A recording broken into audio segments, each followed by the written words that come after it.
नमस्कार दोस्तों, कैसे हैं आप लोग। आई होप कि आप सब अच्छे होंगे और आपकी तैयारी भी अच्छी चल रही होगी।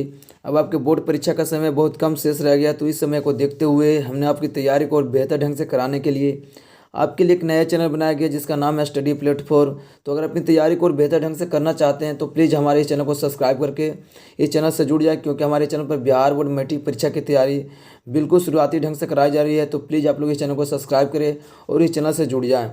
चलिए दोस्तों, आज की इस वीडियो में हम लोग पढ़ने वाले हैं सोशल साइंस यानी सामाजिक विज्ञान के कुछ महत्वपूर्ण ऑब्जेक्टिव प्रश्नों को, जो आपकी एग्जाम की दृष्टि से काफ़ी इंपॉर्टेंट है। तो वीडियो को बिना स्किप किए वीडियो को लास्ट तक देखिए और इन सारे प्रश्नों को याद कर लीजिए। चलिए दोस्तों, वीडियो को शुरू करते हैं। अगर वीडियो पसंद है तो वीडियो को भी लाइक कर दीजिएगा। हमारा सबसे पहला प्रश्न है इस वीडियो का कि किस देश में बहुदलीय व्यवस्था नहीं है। बताना है आपको कि किस देश में बहुदलीय व्यवस्था नहीं है। पाकिस्तान, भारत, बांग्लादेश या ब्रिटेन। तो इसका राइट ऑप्शन हो जाएगा डी, ब्रिटेन। क्या जवाब ब्रिटेन में बहुदलीय व्यवस्था नहीं है। चलिए हमारा अगला प्रश्न है 27 नंबर, जिसमें पूछा गया कि भारत में कहाँ महिलाओं के लिए आरक्षण व्यवस्था है।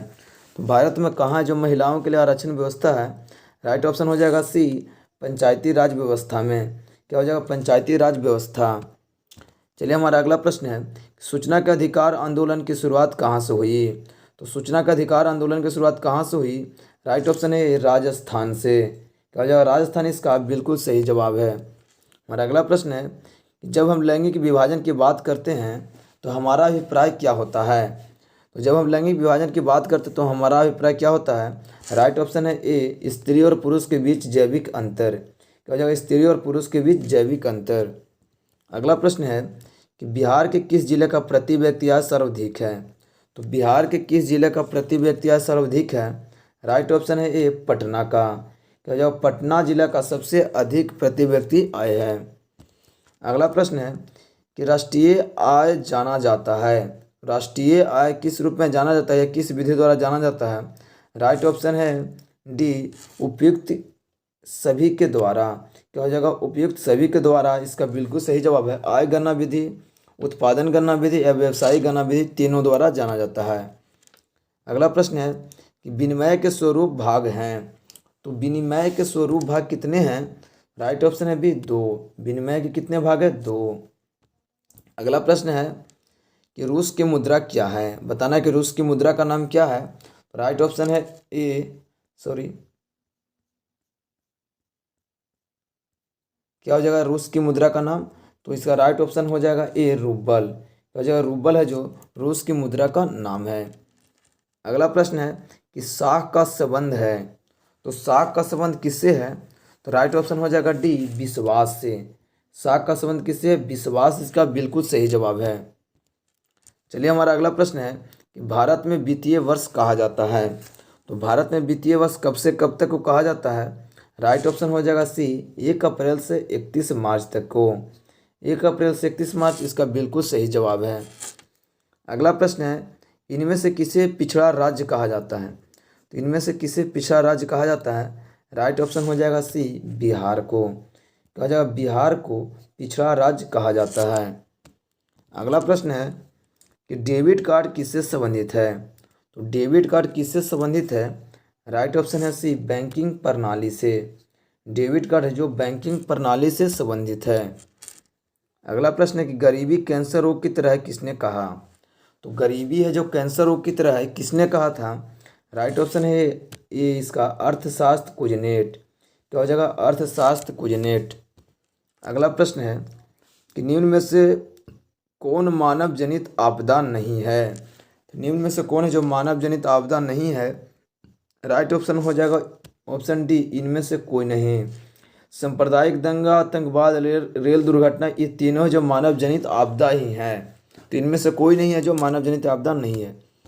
चलिए हमारा अगला प्रश्न है कि संचार का सबसे लोकप्रिय साधन क्या है। बताना कि संचार का सबसे लोकप्रिय साधन क्या है, राइट ऑप्शन है ए, सार्वजनिक टेलीफोन संचार का सबसे लोकप्रिय साधन है। हमारा अगला प्रश्न है कि Tata iron and steel company की स्थापना की गई। तो Tata iron and steel company की स्थापना कब की गई, राइट ऑप्शन हो जाएगा बी, 1907 ईस्वी में। तो चलिए हमारा अगला प्रश्न है किसने कहा संसाधन होते नहीं बनते हैं। तो किसने कहा था कि संसाधन होते नहीं बनते हैं, राइट ऑप्शन है ए, जिमर मैन ने कहा था। क्या हो जाएगा, जिमरमैन ने कहा था संसाधन होते नहीं बनते हैं। इनमें से कौन सा संस्थागत वित्त का साधन है? इनमें से कौन है जो संस्थागत वित्त का साधन है? राइट ऑप्शन है सी, व्यवसायिक बैंक। क्या हो जाएगा, व्यवसायिक बैंक है जो संस्थागत वित्त का साधन है। अगला प्रश्न है कि राष्ट्रीय विकास परिषद का गठन कब हुआ था? तो राष्ट्रीय विकास परिषद का गठन कब हुआ था? राइट ऑप्शन इसका हो जाएगा सी, 1952 ईस्वी में राष्ट्रीय विकास परिषद का गठन हुआ था। चलिए हमारा अगला प्रश्न है कि सविनय अवज्ञा आंदोलन किस यात्रा से शुरू हुआ? तो सविनय अवज्ञा आंदोलन किस यात्रा से शुरू हुआ? राइट ऑप्शन है सी, 1930 दांडी। क्या हो जाएगा, 1930 दांडी यात्रा से शुरू हुआ था। अगला प्रश्न है कि निम्न में से किसको प्राथमिक क्षेत्र कहा जाता है? तो निम्न में से किसको प्राथमिक क्षेत्र कहा जाता है? राइट ऑप्शन हो जाएगा बी, कृषि क्षेत्र को। क्या हो जाएगा, कृषि क्षेत्र को प्राथमिक क्षेत्र कहा जाता है। अगला प्रश्न है कि प्राथमिक ऊर्जा का उदाहरण कौन सा नहीं है? इनमें से कौन है जो प्राथमिक ऊर्जा का उदाहरण नहीं है? राइट ऑप्शन हो जाएगा बी, विद्युत। क्या हो जाएगा, विद्युत है जो प्राथमिक ऊर्जा का उदाहरण नहीं है। अगला प्रश्न है संचार का सबसे लोकप्रिय साधन क्या है? तो इसका राइट ऑप्शन हो जाएगा सी नहीं होगा, इसका राइट ऑप्शन होना चाहिए ए, सार्वजनिक टेलीफोन है जो संचार का सबसे लोकप्रिय साधन है। यहाँ पर ए होना चाहिए। तो चलिए हम अगले प्रश्न की ओर बढ़ते हैं। इसमें हमसे पूछा गया कि जवाहर रोजगार योजना कब लागू हुआ? तो जवाहर रोजगार योजना कब लागू किया गया था? राइट ऑप्शन हो जाएगा बी, 1989 में जवाहर रोजगार योजना को लागू किया गया था। हमारा अगला प्रश्न है कि काली मिट्टी उपयुक्त होती है? तो काली मिट्टी किसके खेती के लिए उपयुक्त होती है? राइट ऑप्शन है ए, कपास के लिए। तो चलिए दोस्तों, इस वीडियो में लगभग हम 25 प्रश्नों को कराएं जो आपके एग्जाम की दृष्टि से काफ़ी इंपॉर्टेंट थे। तो आई होप कि इन सारे प्रश्नों को आप लोग याद कर लिए होंगे। और अगर वीडियो आपको पसंद आए तो वीडियो को लाइक कर दीजिए।